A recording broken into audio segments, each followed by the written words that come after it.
जय हिंद स्टूडेंट्स। आज हम डिस्कस करेंगे इशू ऑफ शेयर्स के चैप्टर में। एक अगला टॉपिक है जिसका नाम है issue of shares for cash. General cases में हमने देखा है कि दो तरीके के लिए, दो पर्पस के लिए शेयर्स इशू किए जाते हैं। एक कैश के लिए और दूसरा अदर देन कैश के लिए। अदर देन कैश के को हमने डिस्कस पिछली क्लास में कर लिया था। आज हम देखेंगे इशू ऑफ शेयर को, अगर हमें शेयर इशू करना है तो और कैश के पर्पज़ से किया। जनरल केसेस में कैश के लिए ही कंपनियां शेयर्स को इशू करती हैं। तो अब यहाँ पे इस टॉपिक को जानने के लिए दो चीज़ों में हम इस टॉपिक को डिवाइड करेंगे। पहला डिवाइड करेंगे इशू ऑफ शेयर। अगर कंपनियां शेयर इशू कर रही हैं और वो लमसम में है, एक बार में पैसा ले रही है, और कभी कभी वो इंस्टॉलमेंट में लेती है, तो दो टॉपिक्स में हम इसको समझने की कोशिश करेंगे कि क्या अकाउंटिंग ट्रीटमेंट और एंट्रीज होती है जब हम इशू ऑफ शेयर्स करते हैं कैश के लिए। तो अगर पैसा एक बार लेते हैं तो क्या करेंगे, और अगर पैसा इंस्टॉलमेंट में लेते हैं तो क्या करेंगे।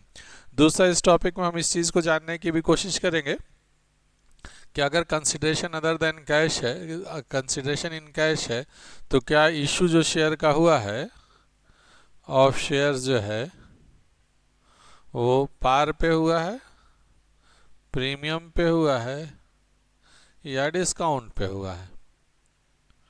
इशू ऑफ शेयर किस चीज़ पे हुआ, मतलब पार पे। पार का मतलब क्या है, फिर से समझा दे रहा हूँ। Face value is equal to market price, तो पार है।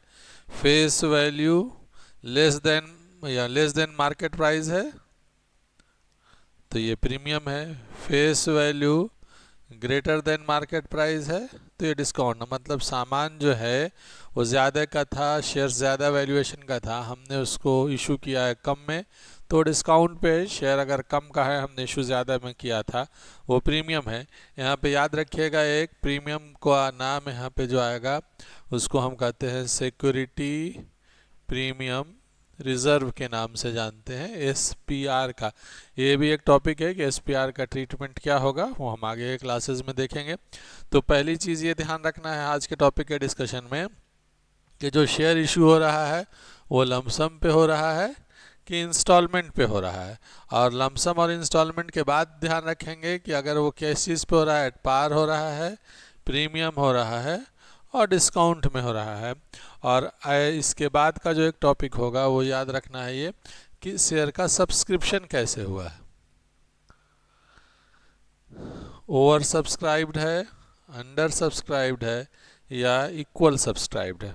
अब यहाँ पे over subscribed, under subscribed, equal subscription का मतलब क्या हुआ कि जो शेयर है हमने चाहा था इशू करना, वो क्या शेयर जितने का था उतना ही हमने इशू किया था। मतलब हमने 5000 शेयर इशू किया था, और क्या पब्लिक ने 5000 के लिए ही अप्लाई किया या सब्सक्राइब किया है। अगर दोनों इशूड शेयर और अप्लाइड शेयर बराबर है तो इक्वल सब्सक्रिप्शन है। अगर इशूड शेयर से कम अप्लाइड शेयर है तो वो अंडर सब्सक्रिप्शन है। और अगर इशूड शेयर से ज़्यादा है आपके पास अप्लाइड शेयर तो ओवर सब्सक्रिप्शन है। इन सब में भी अकाउंटिंग ट्रीटमेंट्स में थोड़ा फ़र्क पड़ जाता है। पहले हम बेसिक जर्नल एंट्रीज देख लेते हैं टॉपिक में। तो यहाँ से हम पहले टॉपिक स्टार्ट करते हैं कि issue of share for cash in lump sum. हमने लमसम में स्टार्ट करना है पहले। तो लमसम में भी हमारे पास याद रखो, लमसम में जनरल केस मेरा जो होता है वो इक्वल सब्सक्रिप्शन का होगा, क्योंकि हम एक ही बार पैसा ले रहे हैं। तो एप्लीकेशन का कोई प्रॉब्लम नहीं कि कितने ने अप्लाई किया, कितने में अलॉट किया, तो total number of share issued और सब्सक्राइब बराबर हो जाता है। तो ओवर सब्सक्रिप्शन और अंडर सब्सक्रिप्शन का प्रॉब्लम जनरली तब होता है जब हम शेयर्स को इशू करते हैं इंस्टॉलमेंट के केस में, क्योंकि हम एप्लीकेशन अलॉट करते हैं, इशू करते हैं, एप्लीकेशन ज़्यादा आ जाते हैं।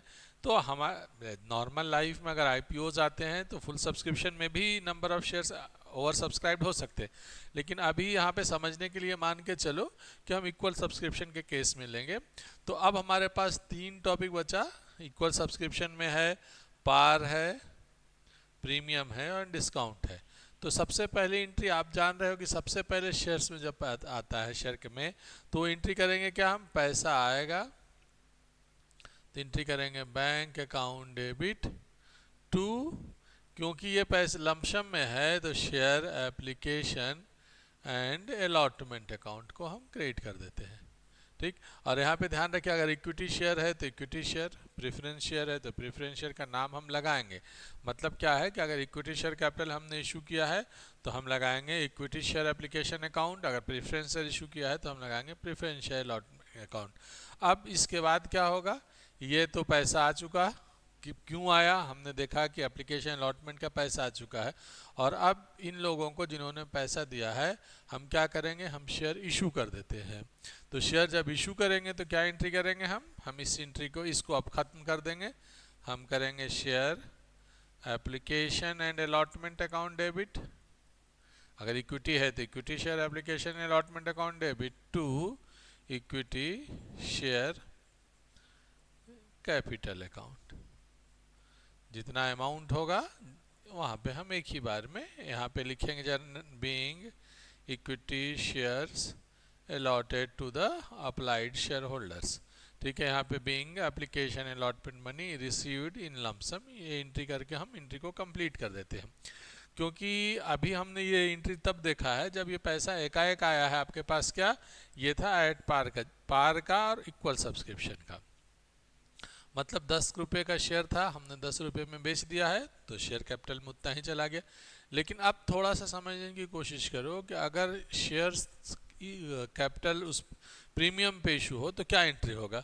अब हम अगर प्रीमियम की एंट्री करने की कोशिश करें तो पहली एंट्री में ऑब्वियस ही बात है, याद समझने के लिए याद रखो कि जब हम प्रीमियम पे एंट्री करते हैं तो इशू कर रहे हो किस पे, आप प्रीमियम पे।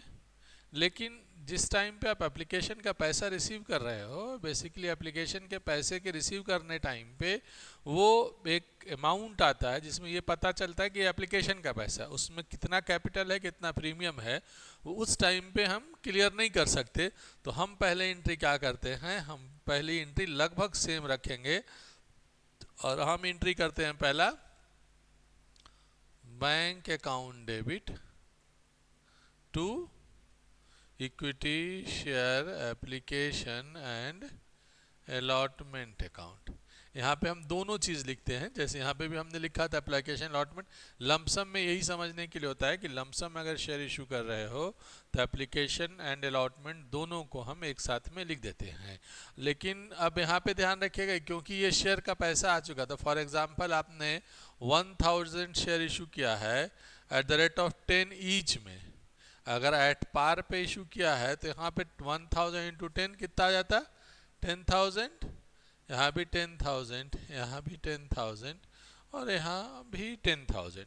नाउ यू आर इशूइंग, ये पार पे था, आप यह कहते हो कि हमने इशू किया है कि 10 का शेयर 20 रुपीज़ में, मतलब 100% प्रीमियम है, 10 रुपीज़ प्रीमियम पे इशू किया, 10 रुपये का शेयर आपने 20 रुपये में इशू किया है। तो अब यहाँ पे क्या होगा, एंट्री तो यहाँ पे कितना पैसा आएगा, 20 रुपये का एक शेयर था तो 20,000, एप्लीकेशन अलॉटमेंट का पैसा 20,000 ही आ रहा है। अब यहाँ पे दोनों में फ़र्क समझो, पैसा तो 20,000 ही आएगा, ऑब्वियस सी बात है, लेकिन क्या ये पैसा कैपिटल का है, नहीं ये पैसा कैपिटल का नहीं है। तो अगली जो एंट्री करेंगे वो करेंगे equity share application and allotment account debit, कितने का, 20,000 का, to equity share capital account, ये होगा 10,000 का। हमेशा याद रखिएगा एक चीज़ को कि जब कभी भी शेयर से चैप्टर की एंट्री कीजिए, शेयर कैपिटल अकाउंट या तो डेबिट होता है या जब आप इसको फॉरफिट करते हो तो डेबिट होगा, और नॉर्मल केस में क्रेडिट हो रहा है। शेयर कैपिटल अकाउंट चाहे तो डेबिट हो या क्रेडिट हो, वो हमेशा किस वैल्यू पे होगा, वो फेस वैल्यू पे किया जाता है। तो ये आपके पास शेयर फेस वैल्यू कितने का था, 10 का था, ठीक, कितना शेयर इशू किए थे, 1000 और 10,000। बाकी जो पैसा है वो है सिक्योरिटी प्रीमियम रिजर्व अकाउंट, कितने का था, यहाँ पे एक शेयर को 10 रुपये प्रीमियम पे इशू किए थे तो 10,000 रुपीज़ सिक्योरिटी प्रीमियम में भी हो जाएगा। ये याद रखिएगा, ये हो गया एंट्री आपकी, क्या ये एंट्री हो गया शेयर के प्रीमियम के टाइम पे। अब मान के चलो हम शेयर को इशू कर रहे हैं डिस्काउंट पे, तो शेयर के डिस्काउंट के टाइम पे भी अगर आप एंट्री कर रहे हो शेयर इशूड एट डिस्काउंट, तो डिस्काउंट के टाइम पे आपके पास जो पैसा आ रहा है उसमें पैसे का अमाउंट फिक्स्ड होता है। तो ये अमाउंट फॉर एग्जांपल अगर ये शेयर आपके पास था, आपने 5 रुपीज़ डिस्काउंट पे इशू कर दिया है, 10 का शेयर 5 में इशू किया है। अल्टीमेटली पहली एंट्री जो होगी वो एंट्री सेम होगी। एंट्री क्या होगी? Bank account debit to equity share application and allotment account. कितने का? अब शेयर में पैसा कितना आया होगा? 5 रुपीज़ का शेयर है, 1000 शेयर होल्डर्स ने 1000 शेयर्स है, तो आपने कितना एंट्री किया होगा? 1000 इंटू 10, तो आपके पास कितना रुपया आया होगा? 5000, और ये भी 5000 रुपीज़ की एंट्री आपके पास हो गई। लेकिन जैसे ही आपने एंट्री किया है, अगली बार जब शेयर कैपिटल में ट्रांसफ़र होगा तो share application and allotment account debit कितने का था? 5000 का था। लेकिन समझो, मैंने अभी जस्ट बोला था कि इक्विटी शेयर कैपिटल जो होगा वो हमेशा फेस वैल्यू पे होगा, तो ये तो 10,000 ही होगा। 1000 शेयर्स है, एक शेयर का फेस वैल्यू 10 रुपीज़ था, तो इक्विटी शेयर कैपिटल जो एंट्री होगा वो 10,000 का होगा। ये जो डिफरेंस है वो चला जाएगा discount on issue of share account debit. कितने का? 5000। और आप नॉर्मल लाइफ में पढ़े भी हो कि नॉमिनल अकाउंट है, अगर एक्सपेंस है तो वो डेबिट होता है, और ऑब्वियस सी बात है डिस्काउंट डेबिट हो चुका। तो ये कंसेप्ट हमेशा याद रखिएगा कि इक्विटी शेयर जो भी होता है वो किस पे होता है कैपिटल? वो हमेशा फेस वैल्यू पे हुआ। तो ये 3 एंट्री को याद रखना है, पार, प्रीमियम एंड डिस्काउंट पे। हाँ, ये कैश पे है तो इसलिए अमाउंट दिया होगा। अगर कंसिडरेशन अदर देन कैश होता है तो एंट्री में जहाँ पे हमने कैश लिखा वहाँ एसेट्स का नाम देंगे, और वहाँ पे थोड़ा सा उस दिन भी बताया था, आज रिवीजन में समझ लो, वहाँ पे नंबर ऑफ शेयर्स निकालने होते हैं पहले। जैसे मान ले किसी ने 4 लाख रुपए का मशीन खरीदा था आपने किसी से, और उसको 10 रुपये का एक शेयर दे रहे हो, एट पार पे दे रहे हो, तो मल्टीप्लाइड बाई 10, डिवाइड बाई 10, तो 40,000 शेयर्स दोगे उसको। क्यों निकालने की ज़रूरत पड़ती है नंबर ऑफ शेयर्स? अगर कोई आपसे सवाल पूछे कि अमाउंट जब दे रखा है तो नंबर ऑफ शेयर्स की ज़रूरत क्यों पड़ी, उसके पीछे का रीज़न ये है कि जब कभी शेयर कैपिटल अकाउंट को हम क्रिएट करेंगे तो हमें number of shares multiplied by face value of the shares करना होगा, तो इसीलिए हमें नंबर ऑफ शेयर्स की ज़रूरत पड़ती है। और नंबर ऑफ शेयर्स कैसे निकालते हैं? पार में, इस तरीके से। अगर आपको प्रीमियम में निकालना है नंबर ऑफ शेयर्स, तो प्रीमियम में निकालने के लिए आपको क्या करना होगा? सेम जितना अमाउंट किसी को देना है, मान लो आपने यहाँ पे 4 लाख देना था, प्रीमियम पे शेयर इशू कर रहे हो, मान के चलो 10 रुपये के प्रीमियम पे, तो अब आपके पास नंबर ऑफ शेयर कितना हो जाएगा? 20,000। अगर आप डिस्काउंट पे इशू कर रहे हो शेयर को, जैसा कि मान डिस्काउंट में क्या होगा? कम हो जाएगा वैल्यू, तो शेयर्स, नंबर ऑफ शेयर ज़्यादा हो जाएंगे। 40,000 डिवाइड बाई 10 माइनस 5, ये 5 क्या है? जितना डिस्काउंट है, ये 10 क्या है? जितना प्रीमियम है, ये 10 क्या है? उसका फेस वैल्यू, ये 10 फेस वैल्यू, और ये 10 फेस वैल्यू। अब 40,000 डिवाइड बाय 5, तो कितना हो जाएगा आपके पास? लगभग 80,000 शेयर्स। ये 4 लाख डिवाइड बाय 5, तो 80,000 शेयर्स आपको। तो इस तरह से नंबर ऑफ शेयर्स चेंज होंगे। लेकिन याद रखना, इन 3 केसेस में अगर आप जर्नल एंट्री कर रहे हो issue of shares, consideration other than cash का भी, तो इसमें जो शेयर क्वेश्चन इस तरह से पूछ सकता है कि इस तरह में शेयर कैपिटल अकाउंट कितना से क्रेडिट होगा, इसमें शेयर कैपिटल अकाउंट कितने से क्रेडिट होगा, और इस केस में शेयर कैपिटल अकाउंट कितना से क्रेडिट होगा। नॉर्मल में अगर आपके पास ये क्वेश्चन है कि हमने किसी से 4 लाख रुपए की मशीन खरीदी है, तो आपके दिमाग में ये सवाल आएगा कि 4 लाख की मशीन है तो 4 लाख कैपिटल दिया होगा, number share capital account credit 4 lakh से होगा? नहीं, शेयर कैपिटल अकाउंट जो क्रेडिट होगा वो अगर एट पार पे इशू किए हैं तो ऑब्वियस सी बात है, ये ठीक है, 40,000 मल्टीप्लाइड बाई 10, तो ये 4 लाख होगा। लेकिन इस केस में आपको होगा share capital account 20,000 multiplied by 10, तो ये हो जाएगा 2 लाख से। आपका हो गया, बाकी डिफरेंस क्या हो गया? बाकी डिफरेंस जो है वो सिक्योरिटी प्रीमियम रिजर्व में क्रेडिट हो जाएगा 2 लाख रुपीज़ का। कैसे 2 लाख होगा? 20,000 मल्टीप्लाइड बाई प्रीमियम भी 10 रुपीज़ है, तो ये 10 से हो जाएगा। और आप डिस्काउंट के केस में हमको शेयर इशू कितना हो जाएगा? 80,000 है आपके पास, तो ये 8 लाख रुपीज़ से आपको शेयर कैपिटल अकाउंट क्रेडिट होगा। तो डेबिट होगा आपके पास 4 लाख से, क्रेडिट आएगा 8 लाख, तो डिफरेंस जो आएगा discount on issue of share जो है वो 4 लाख है। ये ध्यान रखना है नंबर ऑफ शेयर्स इशू करने के लिए, क्योंकि ये बहुत ज़्यादा इंपॉर्टेंट हो जाएगा जब हम pro rata allotment next class में देखेंगे। तो ये अभी तक हमने देखा शेयर इशू कर रहे हैं for consideration other than cash और कैश के बारे में। अब आगे चलते हैं, जब हम शेयर्स को इशू करते हैं और शेयर को इशू करते हैं इंस्टॉलमेंट के रूप में, ठीक है। तो अब देखते हैं issue of share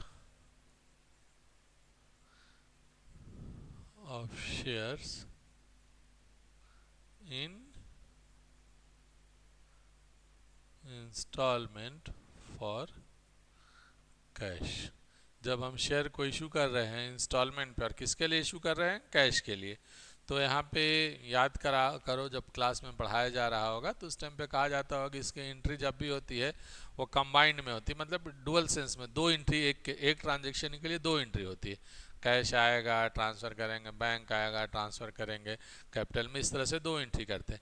generally allowed क्या होता है, कुछ लॉज हैं इस चीज़ के शेयर के इशू करने में कि इतने 30 दिन से ज़्यादा टाइम नहीं होगा, मैक्सिमम इतने दिन का होगा।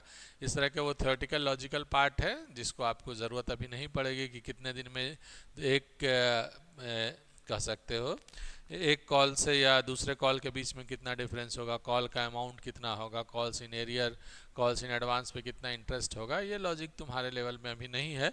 अगर डिस्कस करना होगा तो नेक्स्ट क्लास में हम डिस्कस कर लेंगे कि legal aspect of the issue for the purpose of issue of share in case of installment. आज ये अकाउंटिंग के सिनेरियो में ये देखो कि अगर हम ये इंस्टॉलमेंट में इशू कर रहे हैं तो इंस्टॉलमेंट में बेसिकली सबसे पहले इंस्टॉलमेंट का नाम होता है शेयर एप्लीकेशन, दूसरे इंस्टॉलमेंट का नाम होता है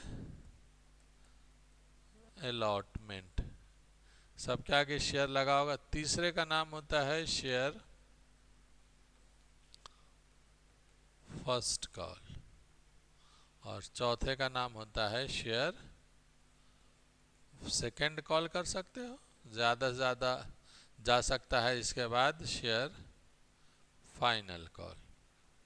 थर्ड कॉल के अलावा आगे नहीं बढ़ता शेयर। कभी कभी शेयर्स 3 इंस्टॉलमेंट भी हो सकते हैं, तो आपके क्वेश्चन में लिखा होगा फर्स्ट एंड फाइनल कॉल भी हो सकता है, सेकेंड एंड फाइनल कॉल भी हो सकता है। तो जब फर्स्ट एंड फाइनल कॉल हो जाएगा तो ये नहीं होगा, सेकेंड एंड फाइनल कॉल होगा तो ये नहीं होगा, और अगर 3 इसके अलावा ये इस तरीके से हैं तो ये first and final call, second third final calls हो सकता है शेयर्स के बारे में। तो ये इस तरह से ध्यान है, ये इंस्टॉलमेंट है और जितने इंस्टॉलमेंट में शेयर्स के क्वेश्चन दिए होंगे हर इंस्टॉलमेंट के लिए अप्रॉक्स 2 जर्नल एंट्री करनी होती है। आपको ध्यान यहाँ पे भी ये देखना है बच्चों कि ये एप्लीकेशन की एंट्री जो होता है वो अप्लाइड शेयर्स के लिए होता है। ये थोड़ा सा यहाँ पे ध्यान से गौर से देखना, अप्लाइड शेयर्स नंबर्स पे डिपेंड करेगा, ठीक।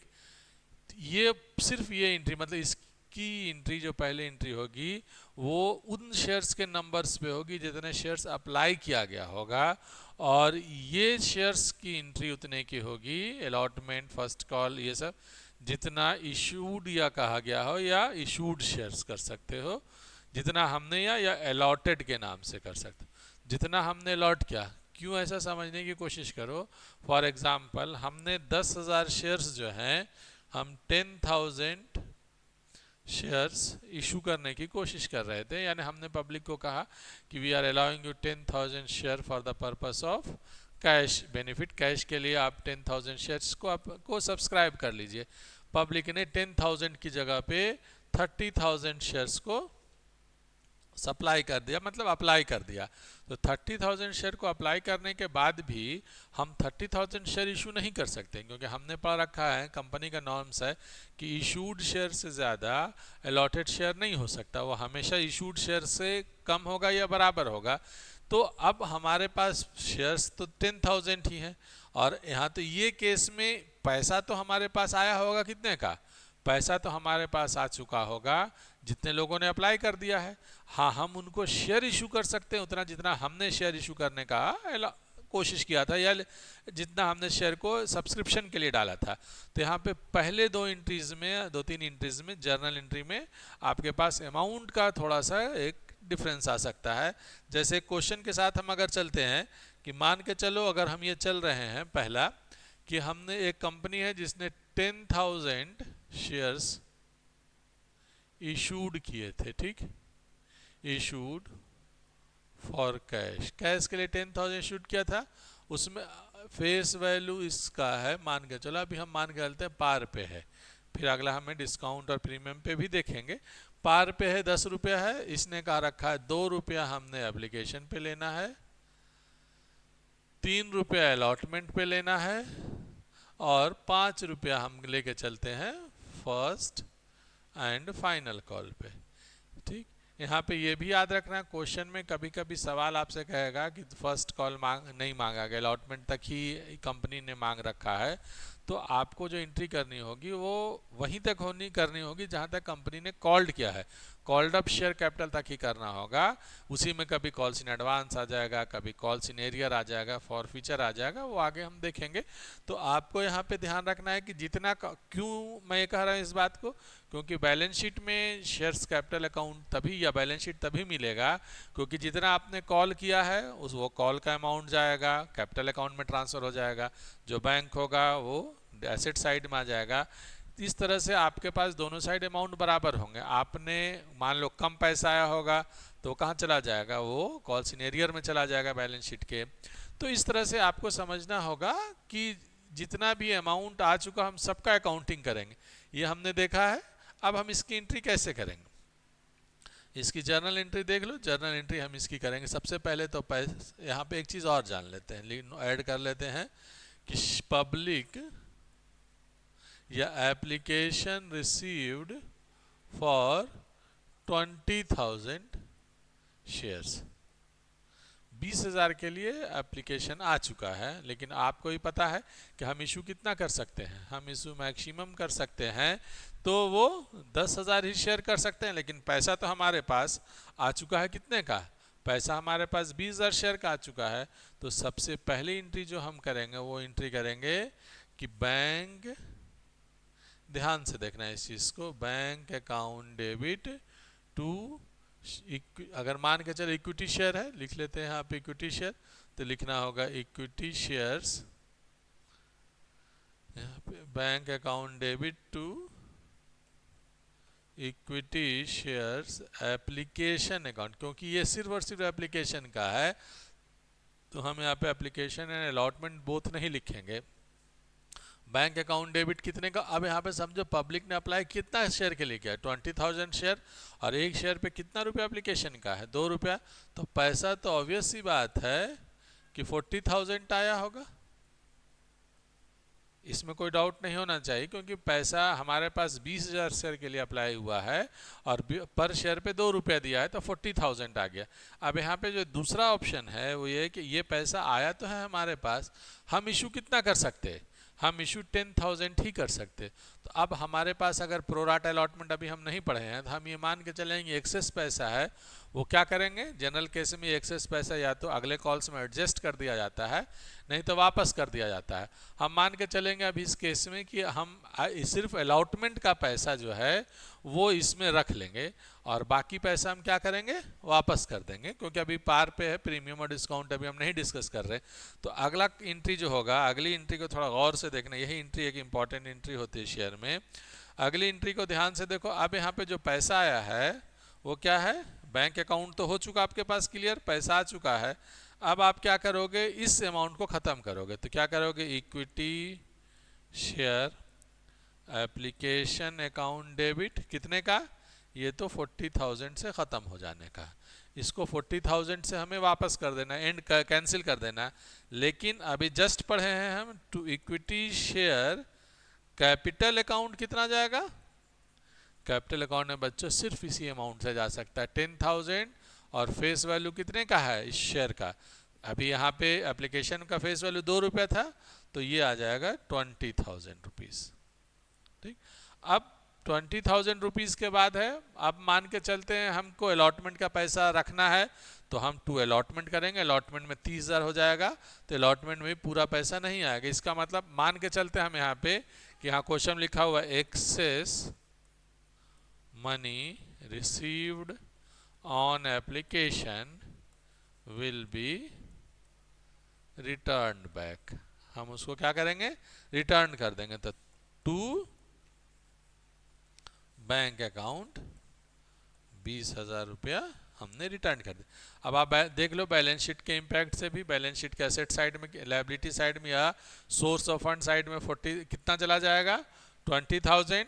बैंक में बेसिकली बैंक अकाउंट बनाओगे, डेबिट में 40,000, क्रेडिट में आपके पास 40,000, 20,000, तो डिफरेंस कितना हो गया 20,000। मतलब सोर्स ऑफ फंड और यूटिलाइजेशन ऑफ फंड दोनों आपका बराबर हो जा रहा है। ये आपको ध्यान रखना है। अब आपके पास शेयर एप्लीकेशन का पैसा आ गया है, अब आगे करना क्या है, अब आगे आपके पास अलॉटमेंट को करना है। तो अब आपके पास अलॉटमेंट के लिए क्या करना होगा, पैसा आपको कि अमाउंट सबसे पहले ड्यू कर देंगे, शेयर हम मांगेंगे पैसा, share allotment equity share allotment account debit to equity share capital account. हमने 3 रुपया रखा था शेयर के अलॉटमेंट का वैल्यू फीस, और 10,000 शेयर था तो हम 10,000, देख लो यहाँ पे लिखा होगा 10,000 शेयर है, अलॉटमेंट पे कितना है 3 रुपया है, तो अलॉटमेंट पे 3 रुपये का मतलब हमने मांगा उनसे 30,000, ये हमने मांगा। और अब मान के चलते हैं पैसा हमारे पास, सब पैसा आ गया, calls in arrear, calls in advance हम नेक्स्ट एग्जांपल में देखेंगे। तो बैंक अकाउंट डेबिट कितना आया, हम मान के चले 30,000 आया, और टू अब यहाँ पे करें इक्विटी शेयर अलॉटमेंट अकाउंट को हम 30,000 से कैंसिल कर देते हैं। यहाँ पे एक चीज़ समझ लो, अगर मान लो इस केस में ये पैसा जो है वो वापस नहीं होता, मान के चलो ये जो पैसा है आपके पास, ये 20,000 रुपीज़ बैंक में वापस नहीं होता, और हम क्या करते हैं, या फिर इस क्वेश्चन में आता है कि 10,000 अलॉटमेंट पे जो है एक्सेस अमाउंट में 10,000 अलॉटमेंट पे एडजस्ट करना है, बाकी 10,000 रिफंड करना है। तो हम क्या करते, तब एंट्री मान के, तो एंट्री क्या हो जाती है यहाँ पे बदल जाती, 2 बैंक 10 हो जाता, और 2 शेयर अलॉटमेंट कितना हो जाता, 10 हो जाता। और यहाँ पे फिर एंट्री में ये एंट्री तो सेम होती, और इस एंट्री में क्योंकि पैसा 10,000 रुपये अलॉटमेंट का पैसा एप्लीकेशन में आ चुका होता, तो यहाँ पे वो पैसा हम कितना लिखते, 20,000 ही लिखते। तो इस तरीके से शेयर अलॉटमेंट, अब आप समझने की कोशिश करो, 10,000 हमने अलॉटमेंट में रिसीव कर लिया, अलॉटमेंट कितने से है, क्रेडिट में है। ये तब समझा रहा हूँ जब क्वेश्चन में ये पार्ट ना दे कि ये कहे कि 10,000 रुपीज़ एक्सेस आय में से हम अलॉटमेंट पे एडजस्ट करेंगे और रिमेनिंग पार्ट को हम वापस कर देंगे। तो अब समझो यहाँ पे कि ये 10,000 रुपीज़ हमने यहाँ पे क्रेडिट कर दिया अलॉटमेंट में, तो अब हम अलॉटमेंट में मांगेंगे तो 30,000 ही, 30 में से क्योंकि 30,000 out of that 10,000 already received, when it is received 10,000 received in the money with the money of application, हमने 10,000 एडजस्ट कर लिया। तो शेयर अलॉटमेंट क्रेडिट में 10,000 पहले से है, हमने शेयर अलॉटमेंट को डेबिट किया कितने से, 30,000 से, और क्रेडिट कितने से करेंगे, क्योंकि 10 पहले से क्रेडिट है तो 20 अभी क्रेडिट करेंगे, तो 20 इधर और 10 पिछली एंट्री में, टोटल अलॉटमेंट में कितना हो गया 30,000, और अल्टीमेटली ये और ये कैंसिल। ध्यान यही रखना होगा एक चीज़ और, अब उसके बाद उसके बता दूं कि जो भी इस तरह की एंट्री है एप्लीकेशन के यहाँ लिख रहे हैं, अलॉटमेंट लिख रहे हैं, वो सब जनरली में कैंसिल हो जाती है 2 एंट्री से, और हमारे पास जो बचता है वो वही बचता है बैंक अकाउंट और शेयर कैपिटल अकाउंट। और अगर कभी कभी कुछ पैसे वैसे आते जो आपने बैलेंस शीट पढ़ा होगा कि amount received for the purpose of share, हमने शेयर से पैसा रिसीव किया है लेकिन पेंडिंग अलॉटमेंट है, तो सिर्फ जर्नल एंट्री का पहला एंट्री अगर हो जाता है तो अलॉटमेंट का अमाउंट, हम जो डिफरेंस का अमाउंट जो है वो पे कर देते हैं, और वो अमाउंट सिर्फ दूसरी पहली एंट्री करते हैं, और जो अमाउंट आता है वो बैंक में चला जाता है और शेयर पेंडिंग अलॉटमेंट के नाम से बैलेंस शीट में शो हो जाता है, जो आपने बैलेंस शीट के फॉर्मेट्स को देखा होगा। अब तीसरा कॉल मांगेंगे, तो तीसरा कॉल भी पहले क्या करेंगे, शेयर देख लेते हैं तीसरा कॉल का वैल्यू कितना है, 5 रुपये तीसरे कॉल पे है, तो शेयर फर्स्ट या फाइनल कॉल अकाउंट डेबिट 5,000 है, 5,000 मल्टीप्लाइड बाई 1 कितना शेयर है 10,000, तो 50,000 रुपीज़ यहाँ से आ गया। टू शेयर कैपिटल अकाउंट 50,000, मान के चल रहे हैं कि हम पूरा पैसा आ चुका है, तो हमारा क्या होगा, bank account debit 50,000 to equity share first call 50,000। अब लास्ट के कुछ मिनटों में समझने की कोशिश करते हैं। देखो कि अगर इसका बैलेंस शीट पे इम्पैक्ट क्या पड़ रहा होगा, बैलेंस शीट पे इम्पैक्ट समझो, हम अगर ये ट्रेडिशनल मेथड वाला बैलेंस शीट है, कंपनी एक्ट के हिसाब से नहीं है। अगर हमें क्या क्या आ रहा है पैसा, एक हो रहा है बैंक अकाउंट आना चाहिए और एक होना चाहिए यहाँ पे शेयर कैपिटल अकाउंट। हम बैंक अकाउंट और शेयर कैपिटल अकाउंट को देखते चलते हैं अगले एंट्री से। यहाँ से हमने बैंक अकाउंट में कितना लिया 40, और देखो यहाँ पे कहीं पे बैंक में 10 वापस कर दिया, तो 40 प्लस में था माइनस में 10 था, मतलब 40 माइनस 10 हो चुका। यहाँ से फिर आया है 20 यहाँ से आ चुका है, और ये आपके पास अगली एंट्री में यहाँ से 50 आया है, तो आप यहाँ पे 50 ऐड कर दो, तो 50 और 2 70 और 41 10 और माइनस 10 कितना हो गया, मतलब 1 लाख रुपया बैंक में आया है। हम अगर बैंक में 1 लाख रुपया आना कितना था, हमारे पास नंबर ऑफ शेयर कितने थे 10,000, फेस वैल्यू कितना था 10, तो हमारे पास पैसा आना चाहिए था 1 लाख रुपया। क्यों? क्योंकि कोई एडवांस नहीं है और ना कोई हमारे पास कॉल सीनियर है, तो हमने जितना मांगा था पैसा, कितना मांगा था 10 रुपया एक शेयर पे मांगा था, नंबर ऑफ शेयर 10,000 थे, तो टोटल 1 लाख रुपया हमने आना था और वो हमने देखा आ चुका। अब चेक करते हैं शेयर कैपिटल अकाउंट में कितना पैसा आया होगा। शेयर कैपिटल अकाउंट तो पहले से ही डिस्कस कर रखेंगे, वो हमेशा फेस वैल्यू पे ही होता है। बैंक अकाउंट में पैसा और कम और ज़्यादा हो सकता है, क्यों? रीज़न है, कभी प्रीमियम पे होगा, नेक्स्ट क्लास में देखेंगे, कभी डिस्काउंट पे होगा, लेकिन कैपिटल अकाउंट तो हमेशा उतना ही होगा जितने का फेस वैल्यू है, जितना नंबर ऑफ शेयर इशूड है, तो इसको तो 1 लाख ही होना है।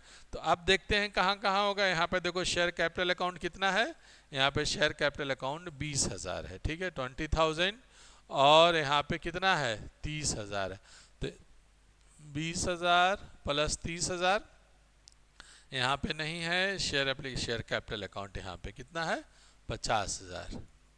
तो अगर आप कैलकुलेट करोगे 30 to 20 and 50 कितना होगा, यहाँ पे भी शेयर कैपिटल नहीं है, तो 1 लाख रुपीज़ हो गया। तो शेयर कैपिटल कितना हुआ, अगर आप बहुत है तो एप्लीकेशन, अलॉटमेंट और फर्स्ट कॉल इस तीनों को जोड़ दिया है, तो ये भी कितने का है 1 लाख रुपीज़। देख लो बैलेंस शीट ऑटोमेटिकली क्या हो गया, इक्वलाइज हो गया। तो यहाँ पे आज जो हमने डिस्कस किया है कि issue of share in installment किया है, और हमने क्या किया एट पार पे। नेक्स्ट क्लास में देखेंगे issue of share in installment क्या है, ओवर सब्सक्रिप्शन, अंडर सब्सक्रिप्शन, और उसके बाद देखेंगे हम साथ साथ कि प्रीमियम पे और डिस्काउंट पे इशू करेंगे। थोड़ा सा हमने ओवर सब्सक्रिप्शन के टॉपिक को देख लिया, जो नेक्स्ट क्लास में आसानी होगी समझने में। कहाँ पे देखा ओवर सब्सक्रिप्शन, ये जो पार्ट था ये ओवर सब्सक्रिप्शन का था, ठीक है। ओवर सब्सक्रिप्शन का क्या मतलब, हमने अप्लाई इशूड किया था 10,000 इक्विटी शेयर, अप्लाई कितना हो गया 20,000, ये ओवर सब्सक्रिप्शन है। ये जो एंट्री है वही ओवर सब्सक्रिप्शन के केस में काम आती है। कुछ पैसा हमने रख लिया, कुछ वापस कर दिया, तो एक तरीके से हमने ओवर सब्सक्रिप्शन के पार्ट को भी एग्जांपल्स में देख लिया है। अब कल देखेंगे डिस्काउंट में कैसे करेंगे, कॉल्स इन एरियर क्या होगा, कॉल्स इन एडवांस के केस को कैसे करते हैं, ठीक। तो इस तरह से हमारा बैलेंस शीट भी इक्वल होना चाहिए हर केस में। Hope you understand the topic. Thank you very much, God bless you.